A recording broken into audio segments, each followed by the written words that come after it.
All right. Welcome back, tribe. So, I've been putting a lot of thought into chapter 6 of book 2. And it's a very complicated chapter, as I had mentioned before. Why it's so complicated is because it's introducing telepathic communication between two people's spirits, I guess you would say. So, how to introduce that chapter, where I'm going to go with that chapter, is kind of tickling my brain a little bit. But when the book calls me, I just kind of wait, and now I'm like, oh, gotta get back into the book. Anyway, so I want to talk a little bit about telepathy between people. Just a little bit, because I'm going to have to, I don't know, simplify this concept. Because it's so simple to me, but it's not a concept that's easily acceptable by mainstream public opinion. Whatever. Anyway, okay, so telepathic relationships. That's where you dream about somebody, or you can feel a presence, something familiar, but you can't explain it. It's all like at first you think you're going crazy. You're like, am I hearing voices? But then so much stuff happens where you realize there's really no such thing as coincidence. And that's where you're able to totally separate your vessel from your spirit and realize that there's so much more going on than the three-dimensional realm of Earth. Is what you align with, right? And the cleaner your life is, the more you're able to spot red flags and know that these aren't intrusive thoughts, that there is actually spiritual realm that people communicate on without words. And that's where I strongly suggest, go listen to the song Disturbed. Or not song. Go listen to Disturbed and Sound of Silence. And to me, that video just describes telepathy.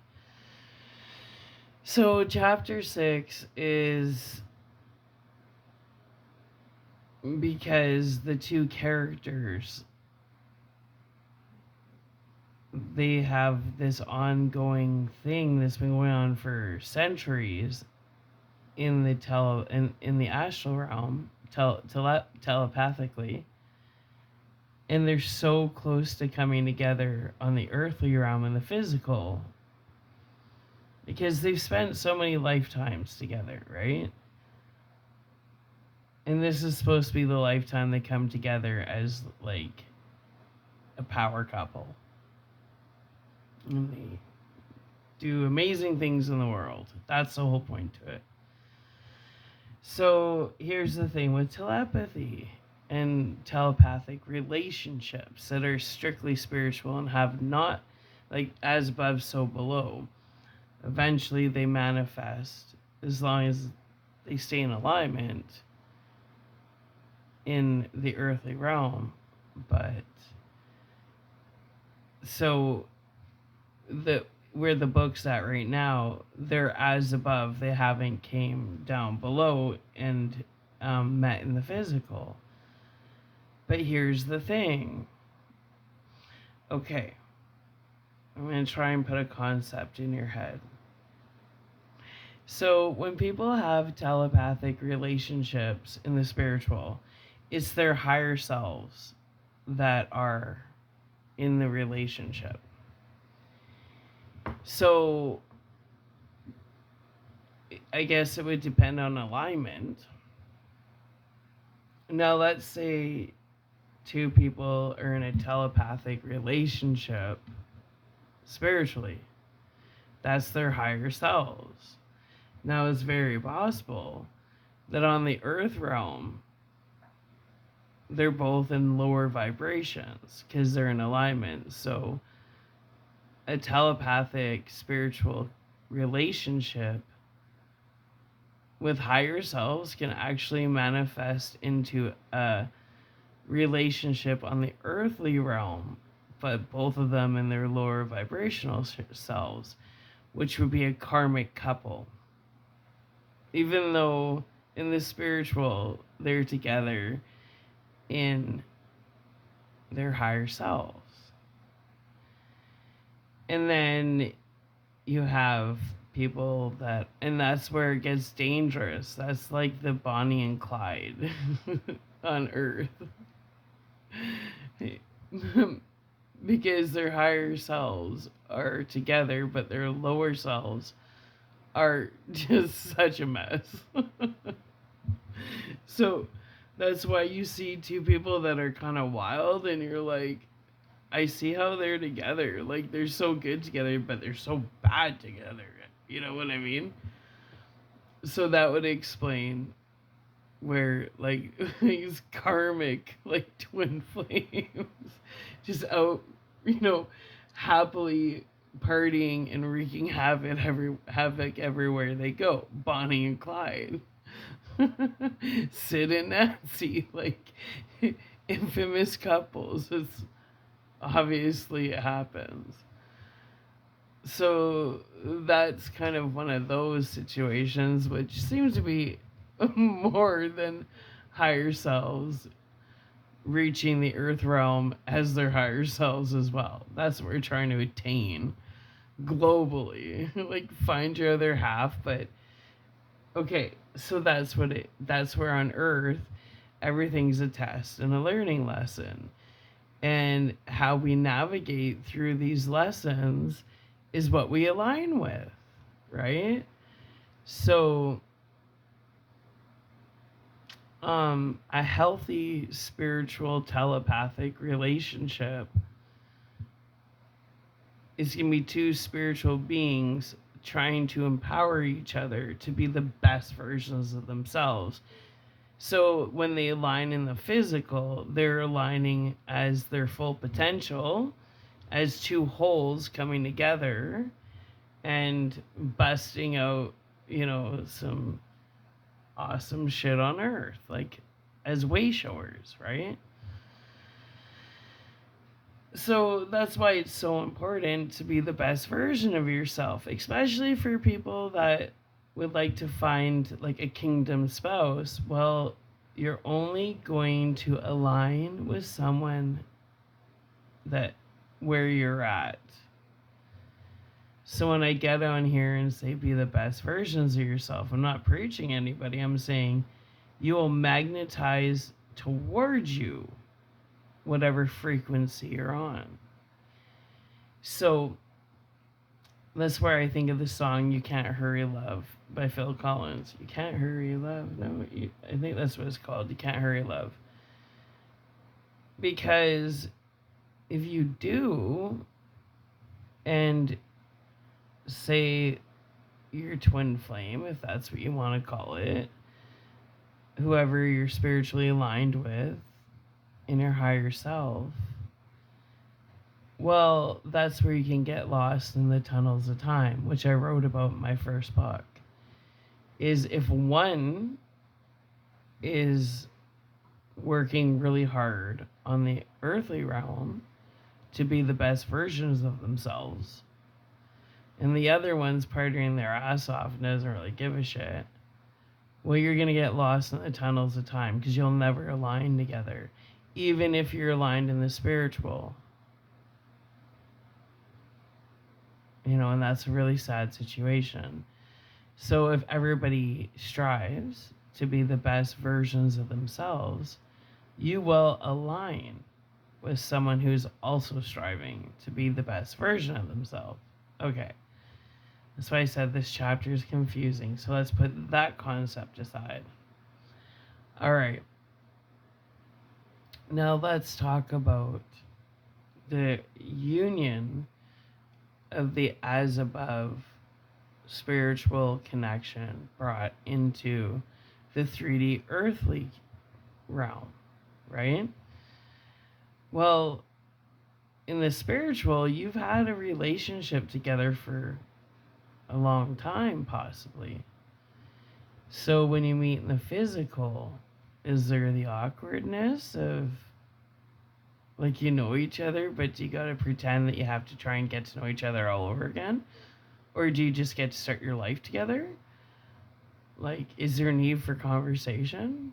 See, I'm the type that's kind of weird. Like, if my telepathic relationship manifested on the earthly realm, I wouldn't feel the need to discuss anything. That's just me. I'd be like, hey, you find like I thought your GPS trackers got you in the wrong direction. But I'm not somebody that would want to discuss. I mean, we already lived it. I don't want to discuss it. You know, I just would want to start the physical life because you've been stuck in the astral realm for how long? In this telepathic connection. Well, you've already discussed everything telepathically. Like, do you really have to go through it all in the physical? I don't think it's necessary. I think that when you align, that's when it starts and all the bullshit ends. That's how I see it, right? But I think what people have to take into consideration is basically what you're meeting on the earthly realm is a carbon copy of the relationship you have above. Okay, because in a telepathic relationship where it's been going on for years, where you dream about somebody or songs remind you of them, or just it's like, why are you in my head? Like somebody you've never really met, just somebody that's in, you just feel them, you feel their presence, right? Well, you know, I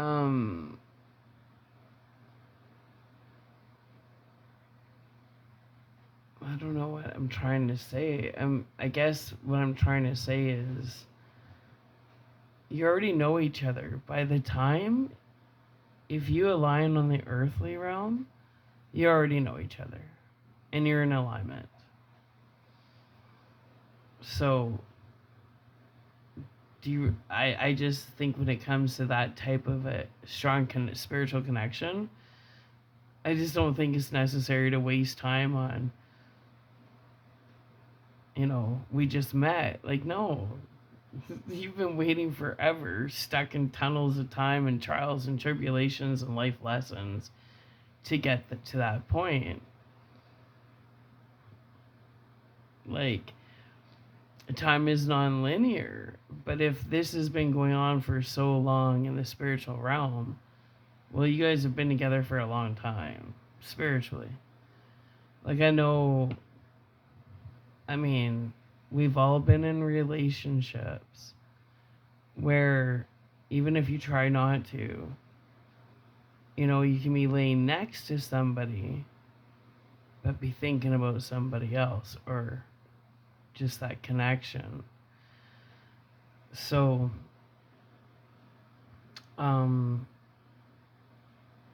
telepathic relationships are very special. And sometimes you never come in contact. Like, that's the other thing I think of the movie August Rush. Because with telepathic relationships, like the one that I've been experiencing for like 30 years, I don't have the person's contacts. I have no way of I don't have their phone number. I don't have their email. I don't know if they're even on the earth. I'm pretty sure they are. But that's the thing with these telepathic relationships, is all based on alignment and faith, and you can't hurry love. So it's like trying to find a needle in a haystack. You don't have each other's contacts. So you got to have faith, trust in divine timing, and stay in alignment. Now, you don't know if that telepathic relationship that you're in, if the other person has made unwise decisions and started going down a karmic road, and meanwhile you're trying to make all these decisions to become the best version of yourself. Well, you can't wait around either, because you will still communicate with them telepathically, but you don't know where they're at. Like, are they in a karmic cycle, or are they in dharma? So that's another thing. You can't wait around. And I was discussing, Jake and I took a moonwalk because the moon was beautiful. We're in the full moon energy. I think the full moon is tomorrow night, I believe. But Jake and I we were sitting in the park, and the moon was so beautiful and bright, and the energy was electric, and I just love the moon. And we were talking about my telepathic relationship, that I first felt this person's presence when I was like 11 years old, right? And it actually started when I used to always stare in the mirror, and then I felt something staring back. It was kind of weird. And then music, and then dreams, and then when I started writing, it's like I was starting to write about this person I had never met, but felt very spiritually connected to. And I said to Jacob, we were sitting in early morning under the moonlight in the park, and I said to Jake, I go, Jake, I'm fine with never coming into contact. Like, of course I would love to come into contact under alignment in the right circumstances with the spiritual being I have this connection with over 30 years. Of course, that would be awesome. But I wouldn't hold my breath, because I already feel their presence all the time. Through dreams, through music, I just feel them always with me. And that experience is very special to me, and I value it, you know? So I said to Jake, just knowing there's somebody out there that sends me love and thinks of me, and, we have that connection, I would rather have that than maybe nothing at all. You know what I mean? Like, just nothing at all. But the weird thing is what I've noticed is throughout my life, I'm 46. So obviously from 11 to 46, I've been in relationships. But the one thing I have noticed, and I was discussing with Jake, is every time I've been in a relationship, I felt his presence kind of disappear. And I didn't like that, you know? So I was physically with other people, but emotionally with this person that, the captain of my dreams kind of thing. And it's just like, I guess I would say my first love, but I've never met them. But there's not a day that goes by that I don't think about this energy, right? So I said to Jake, I don't know where he is on his path in life. If he's being the best version of himself, if he went down a karmic route, if he aborted his spiritual mission, I don't know, right? That's left in the unknown, like left in limbo. But what I do know is whatever's going on in the earthly realm in his life doesn't affect his higher self. So maybe that says something about all of us, that maybe we're not doomed. Maybe we can screw up in the earthly realm, but we still have a higher self that, isn't a fuck up. So I had said to Jake, my job is not to wait around. My job is to continue to become the best version of myself and pray. Pray for that little hidden spiritual love of my life. Pray daily. Give him strength to be the best version of himself. And just trust in the divine that when we both hit the perfect timing where we've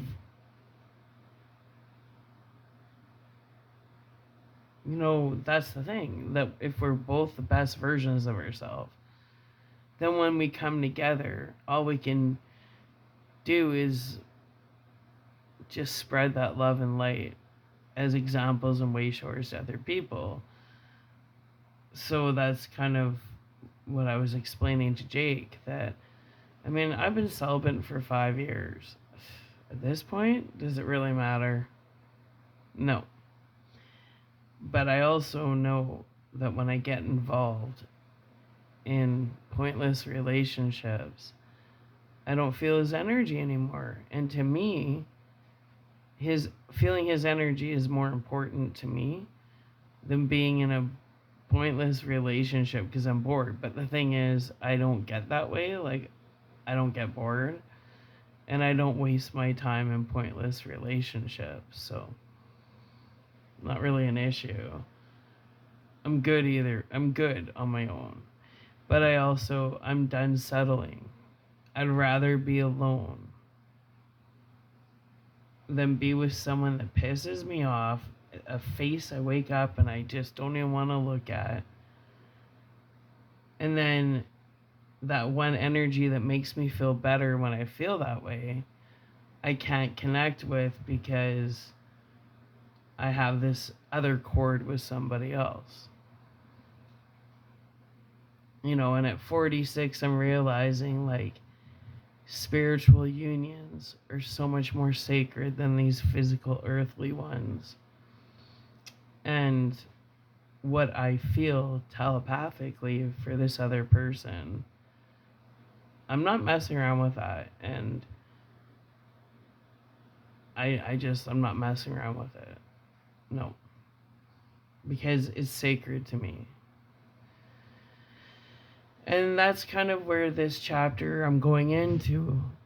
I'm opening up. I'm not autobiography, but I'm really going to be tapping into that sacred relationship I have, right? And it's so special to me that I'm going to take my time with this chapter, and that's why I'm putting so much thought into it. Because I don't discuss him with anybody. No. No. I incorporate him into so many characters in my book. And I used to journal about him, but I would just call it Dear Diary or whatever, and burn it. Like, nobody has seen the entries I've written about him because they're that private to me. So I feel a little vulnerable attempting to write the next chapter, because I can change the names all I want, but yeah. And I miss him, so writing that chapter is going to be a little painful because, you know, there's power in words. And I want to be very careful on how I write that chapter. Keep it very sacred. It's delicate to me. So that's where I'm at. I've taken like a week off just to do nothing and relax. And I got some housework done. I still got to shampoo carpets, get a little bit more done. And then we're going to head into that book, or chapter 6, because I can't rush it. Like, it's really weighing on me. Anyway, so that's all I have to say for now. I hope all is well. And I did not abort my book. It's really special to me. It's very sacred to me. And I want it to be perfect. Because I'm anal retentive that way, I guess. Alright. Glad I tapped in. I love you. Bye.